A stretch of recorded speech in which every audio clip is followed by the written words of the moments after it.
কিছুদিন আগে দেখলাম যে আর্জেন্টিনা খেলা চলতেছে। এই আর্জেন্টিনা খেলা আমি ওই দিন আমার প্রোগ্রাম ছিল কুষ্টিয়াতে। আমি কুষ্টিয়াতে যাব সকাল 9টার সময়। এক ভ্যানওয়ালাকে বললাম যে ভাই আমাকে ভাড়া মারা বাস স্ট্যান্ড বন্ধ রেখে আসো। ভ্যানওয়ালা আমাকে বলতেছে যে এখন আর্জেন্টিনা খেলা চলতেছে, আমি এখন যাইতে পারবো না। দেখেন আমরা মুসলমান হয়ে ইসলামকে কিভাবে ধ্বংস করতেছি। যে দেশে আজান বন্ধ, নামাজ পড়তে দেয় না ওখানে আজান বন্ধ, ওই দেশের খেলা নিয়ে আমরা কত মাতব্বরি করতেছি এবং নাচানাচি কাটাকাটি পর্যন্ত হয়ে যাচ্ছে না। এই খেলাকে কেন্দ্র করে আমার ওদিকে কিছুদিন পূর্বে গ্যাঞ্জামও হয়েছে। এবং কি গ্যাঞ্জাম হয়েছে? আর্জেন্টিনা ব্রাজিল এই দুই পক্ষ নিয়ে নাম অনুসরণ করে খেলা দিয়েছে, ওই খেলা নিয়ে গ্যাঞ্জাম।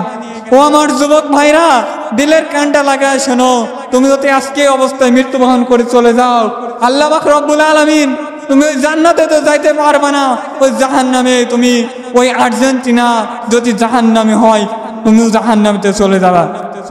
আলহামদুলিল্লাহ, সমস্ত প্রশংসা মহান রব্বুল আলামিনের দরবারে, যে মহান মালিক আমাদেরকে 10 মুহররম মাগরিবের নামাজ পড়ে আল্লাহর ঘর মসজিদে আসার বসার তৌফিক দান করছেন। এই জন্য শুকরিয়া তান গাফান আদায় করে বলি আলহামদুলিল্লাহ। আল্লাহ পাক রব্বুল আলামিন আমাদেরকে দেখেন অসংখ্য মানুষ এবং মাগরিবের নামাজে অনেক মানুষ ছিল, আল্লাহ তাআলা অনেক মানুষের থেকে বাছাই করে আল্লাহ পাক রব্বুল আলামিন আমাদেরকে বসার তৌফিক দান করছেন। এই জন্য শুকরিয়া তান গাফান আদায় করে বলি আলহামদুলিল্লাহ। আল্লাহ পাক রব্বুল আলামিন আমাদেরকে মুহররম মাস দান করেছেন। এই মুহররম মাস মুহররম মাস আমাদের নবী ইব্রাহিম নবী, আল্লাহ তাআলা ইব্রাহিম নবীকে এই মুহররম মাসের 10 তারিখে আল্লাহ তাআলা ওনাকে আগুনের কুণ্ডি থেকে মাফ করেছিলেন। এজন্য আল্লাহ পাক রব্বুল আলামিন আমাদেরকে এখানে কিছুদিনই কথা এবং আলোচনা শোনার তৌফিক দান করছেন। এজন্য আমি আপনাদের সামনে যে আয়াতে কারিমা তেলাওয়াত করেছি সূরাতুল ফিল, এই সূরা ফিলের আয়াতের উপর কিছু কথাবার্তা বলবো। আল্লাহ পাক রব্বুল আলামিন আমাদেরকে 5 ওয়াক্ত নামাজ ফরজ করছেন। ফরজ করেন নাই? আমরা কিছুক্ষণ আগে সালাতুল মাগরিব নামাজ আদায় করেছি। আল্লাহ পাক রব্বুল আলামিন দেখেন এই লদাপাড়ার ভিতরে অনেক মানুষ আছে, চায়ের দোকানে বাজার ঘাটে অনেক মানুষ ঘোরাফেরা করতেছে। ঠিক এই যে মসজিদ মাগরিবের নামাজ, মসজিদটা ভর্তি হলো নাই। আল্লাহ পাক রব্বুল আলামিন আমাদের উপর 5 ওয়াক্ত নামাজ ফরজ করেছেন। আল্লাহ পাক রব্বুল আলামিন আমাদের উপর 5 ওয়াক্ত নামাজ ফরজ করছে। আল্লাহ পাক রব্বুল আলামিন আমাদেরকে তার গোলামি করার জন্য আল্লাহ পাক রব্বুল আলামিন আমাদেরকে সৃষ্টি করেছেন। আল্লাহ পাক রব্বুল আলামিন আমাদেরকে সৃষ্টি করে দুনিয়াতে পাঠিয়েছেন, চিরস্থায়ী না অস্থায়ী পাঠিয়েছেন। কিছুদিন সফর করে আল্লাহ পাক রব্বুল আলামিন আমাদেরকে আবার ওই দুনিয়া থেকে নিয়ে নেবে। দেখেন এই জামানায় এখন যদি পরিবার চালাতে হয় খালি কি বাজার সদাই করা লাগে না? এই দুনিয়াতে যদি আমাদের সংসার চালাতে হলে বাজারঘাট করতে হয়, আল্লাহ পাক রব্বুল আলামিন আমাদেরকে মুসাফির হিসাবে পাঠিয়েছেন। কি হিসাবে পাঠিয়েছেন? মুসাফির। এই মুসাফির হিসাবে পাঠিয়েছেন। আমরা যদি এই মুসাফির অবস্থায় যদি কিছু আমল না নিয়ে যাই, পরকালে যখন আমি দুনিয়া ছেড়ে চলে যাব, তখন আল্লাহ পাক রব্বুল আলামিন আমাদেরকে, আমার আত্মীয় স্বজনরা যখন আমাকে আপনাকে কবরের ভিতরে রেখে আসবে, তখন কবরের ভিতরে নেমে চলে আসবে, যখন কবর দাফন করে চলে আসবে, আল্লাহ পাক রব্বুল আলামিন ওই সময় আমার কাছে ফেরেশতাদের পাঠিয়ে দিবে, যা আমার ওই যেই বান্দাকে দাফন করে গেল 40 কদম হাঁটার পরে ওই বান্দার কবরের হিসাব শুরু হয়ে যাবে। মা রব্বুকা, তোমার রব কে ছিল, তোমার নবী কে ছিল, তোমার দিন কি ছিল। এই যদি 3টা প্রশ্নের জবাব যদি আমরা না দিতে পারি, তাহলে কি জান্নাতে হতে পারবো না জাহান্নামী হয়ে যাব? ও আমার যুবক ভাইরা, দিলের কানটা লাগায়া শোনো, আমরা দিলের কানটা লাগায়া শোনো। এই যে অযথা সময় নষ্ট করতেছো, এই যে অনেক সময় এখনকার জামানায় তো দেখা যাচ্ছে যে মোবাইল, এটা টাচ মোবাইল, এটা কি ভালো কাজে লাগানো যায় এবং খারাপ কাজেও লাগানো যায়, বলেন ঠিক কিনা?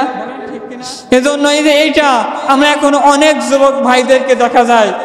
আমি বাসা থেকে বাইর হলাম আগে আসতে লাগে আমার গ্রামের ভিতরে আমি দেখলাম দুইটা যুবক, আমি সাইকেলের বেল দিতেছি, মানে এমন ভাবে মোবাইল টিপতেছে, মানে রাস্তা ধরে হাঁটতে হাঁটতে চলে যাচ্ছে, আমার বেলের কোনো সারা শব্দ মানে পাচ্ছে, তাও রাস্তা সরতেছে না। তাহলে দেখেন এই যে এই জামানায় মোবাইল, এই মোবাইলটা দ্বারা কি অবস্থা, এই মোবাইল দিয়ে কি হচ্ছে। এই মোবাইলটা ভালো কাজে লাগানো যায়, এই মোবাইল দিয়ে কোরআন পড়া যায়, এই মোবাইলটা দিয়ে হাদিসের কিতাব পড়া যায়। ঠিক আমার যুবক ভাইরা এই মোবাইলটা দ্বারা এখন অনেকেই পাবজি গেম, ফ্রি ফায়ার খেলতেছে। এবং এই যে কিছুদিন আগে দেখলাম যে আর্জেন্টিনা খেলা চলতেছে, এই আর্জেন্টিনা খেলা আমি ওই দিন আমার প্রোগ্রাম ছিল কুষ্টিয়াতে, আমি কুষ্টিয়াতে যাব সকাল 9টার সময়। এক ভ্যানওয়ালাকে বললাম যে ভাই আমাকে ভাড়া মারা বাস স্ট্যান্ড পর্যন্ত রেখে আসো। ভ্যানওয়ালা আমাকে বলতেছে যে এখন আর্জেন্টিনা খেলা চলতেছে, আমি এখন যাইতে পারবো না। দেখেন আমরা মুসলমান হয়ে ইসলামকে কিভাবে ধ্বংস করতেছি। ইসলামের সন্তান হয়ে যে দেশে আজান বন্ধ, নামাজ পড়তে দেয় না ওখানে আজান বন্ধ, ওই দেশের খেলা নিয়ে আমরা কত মাতব্বরি করতেছি এবং নাচানাচি কাটাকাটি পর্যন্ত হয়ে যাচ্ছে না। এই খেলাকে কেন্দ্র করে আমার ওদিকে কিছুদিন পূর্বে গ্যাঞ্জামও হয়েছে। এবং কি গ্যাঞ্জাম হয়েছে, আর্জেন্টিনা ব্রাজিল এই দুই পক্ষ নিয়ে নাম অনুসরণ করে খেলা দিয়েছে, ওই খেলা নিয়ে গ্যাঞ্জাম। ও আমার যুবক ভাইরা, দিলের কানটা লাগায় শোনো, তুমি যদি আজকে অবস্থায় মৃত্যুবরণ করে চলে যাও, আল্লাহ পাক রব্বুল আলামিন তুমি ওই জান্নাতে তো যাইতে পারবে না, ওই জাহান্নামে তুমি, ওই আর্জেন্টিনা যদি জাহান্নামে হয় তুমিও জাহান্নামে চলে যাবা। এজন্য আমি যুবক ভাইদেরকে উদ্দেশ্য করে বলতেছি, ও আমার যুবক ভাইরা এখনো সময় আছে, তোমরা কোরআনের দিকে এসো, তোমার নামাজের দিকে আসো। দেখো মুয়াজ্জিন সাহেব আমাদেরকে 5 ওয়াক্ত নামাজে ডাকতেছেন, আমরা তো যুবকরা আজান হইতেছে এবং তোমরা গান শুনতেছো, ফ্রি ফায়ার পাবজি খেলতেছো এবং তোমরা আর্জেন্টিনা ব্রাজিল খেলা নিয়ে ব্যস্ততা আছো। ঠিক কোরআনের কথা তো কোরআন শিখতে হবে, এই কথা তো তোমরা তোমাদের জেহেনে কাজ করতেছে না। ঠিক আল্লাহ পাক রব্বুল আলামিন আমাদেরকে 5 ওয়াক্ত নামাজ দিয়েছেন এবং আমরা নামাজ তো পড়তেছি না। এবং যদি আবার ইমাম সাহেব যদি বলে, ও আমার যুবক ভাইরা এইগুলা দেখা যাবে না, এইগুলা করা যাবে না, হুজুর আপনাকে জ্ঞান দেওয়া লাগবে না, আপনি আপনার কাম করেন, আমি আপনার কথা আমাকে চলতে হবে না, আছে কি নাই? আমি পড়ার কথা বলবো না, আমি আমার নিজের কথা বলবো। আমি গত পরশুদিন আমারই চাচাতো ভাই, আমার চেয়ে বয়সে অনেক ছোট, আমি ওনাকে আমার কাছে অবজেকশন দিল যে ভাই আপনার অমুক চাচার ছেলে এই কাজটা করতেছে। আমি ওনাকে ডাকলাম আড়ালে, ডেকে বললাম, ও ভাই এইগুলা করা ঠিক না। উনি আমাকে এই কথার জবাব দিলেন যে ভাই আমি আমার বাপের টাকা দিয়ে খরচ করতেছি, আমি তো আপনার টাকা খরচ করতেছি না।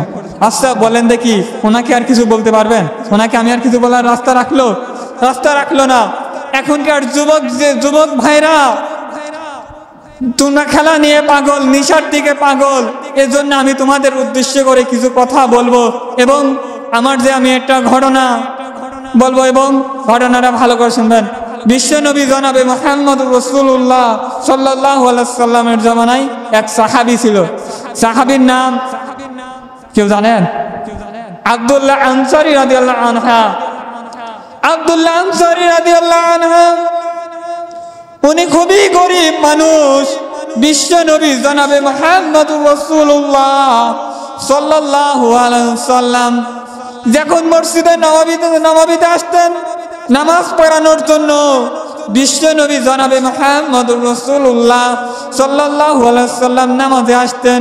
ওই আব্দুল্লাহ আনসারী সাহাবী নামাজ শুরু হবার আগ মুহূর্তে আসতেন। আবার নামাজ সালাম ফিরাইছে, ইমাম সাহেব সালাম ফিরানোর পরে আবার আব্দুল্লাহ আনসারী রাদিয়াল্লাহু আনহু বাড়িতে চলে গেছেন। বাড়িতে যাবার পরে এরকম কয়েকদিন হয়ে গেছে। আরো সাহাবা একরাম বলতেছেন, বিশ্ব নবী জনাবে মুহাম্মদ রাসূলুল্লাহ সাল্লাল্লাহু আলাইহি ওয়াসাল্লাম, আপনার ওই সাহাবী তো মুনাফিক হয়ে গেছে, নামাজের আগ মুহূর্তে ঢোকে, আবার সালাম ফেরানোর সঙ্গে সঙ্গে আবার মসজিদ থেকে বাইর হয়ে চলে যায়। এক পর্যায়ে বিশ্ব নবী জনাবে মুহাম্মদ রাসূলুল্লাহ সাল্লাল্লাহু আলাইহি ওয়াসাল্লাম বললেন, আচ্ছা তোমরা দিন তারিখ ঠিক করো। দিন তারিখ ঠিক করার পরে আমরা ওই সাহাবীর বাড়িতে যাই। সাহাবীর বাড়িতে যাই দেখি ওই সাহাবী